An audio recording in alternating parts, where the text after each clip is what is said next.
কিলাতের মধ্যে পড়ে গেছে। হযরত জুরাইজ নামাজ ছাড়বে না, মায়ের ডাকে সাড়া দিবে, কিন্তু মা তো জানে না নামাজের মধ্যে আছে কিনা। মা দ্বিতীয়বার আবার ডাক দেয়, তৃতীয়বার মা আবার জুরাইজকে ডাক দেয়।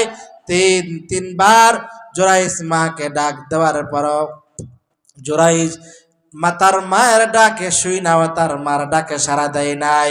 সে এরকম ভাবে টেনশনের মধ্যে পড়ে গেছে, আরে যদি আমার মায়ের ডাকে সাড়া দেয় আমার আল্লাহ নারাজ, আর যদি আমি এরকম ভাবে মায়ের ডাকে সাড়া না দেই, মায়ের ডাকে সাড়া দেই আল্লাহ নারাজ, আর যদি এরকম ভাবে মায়ের ডাকে সাড়া দেই তাহলে আমার আল্লাহ নারাজ হয়ে যাবে।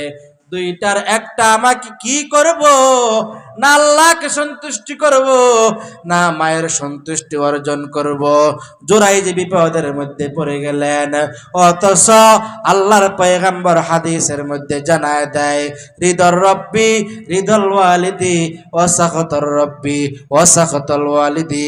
পিতা মাতার সন্তুষ্টি আল্লাহর সন্তুষ্টি, পিতা মাতার অসন্তুষ্টি আল্লাহর অসন্তুষ্টি।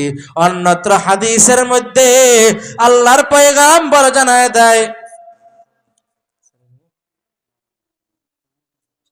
আল জান্নাতু তাহতা আকদামিল উম্মাহাত। মায়ের পায়ের নিচে সন্তানের জান্নাত। জোরে বলেন আল্লাহু আকবার।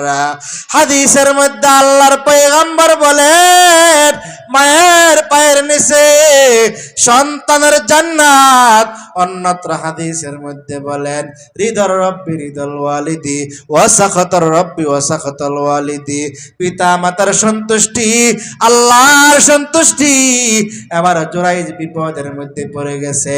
আমি নামাজ চাইরা যদি আমার মায়ের ডাকে সাড়া দেই, যদি আমার আল্লাহ নারাজ হয়ে যায়, আর যদি আমি নামাজের মধ্যে দাঁড়াই থাকি, না জানে আমার মা নারাজ হয়ে যায়। মা তিনবার ডাক দেওয়ার পরে কলিজার টুকরা সন্তান ডাকের কোনো সাড়াই দেয় না। মা চতুর্থবারের মতো রাগ কইরা বলে, তুই আমার মায়ের ডাকে সাড়া দাস নাই, আল্লাহ যেন তোর বেশ্যার মুখ দেখায়। জোরে বলেন নাউজুবিল্লাহ।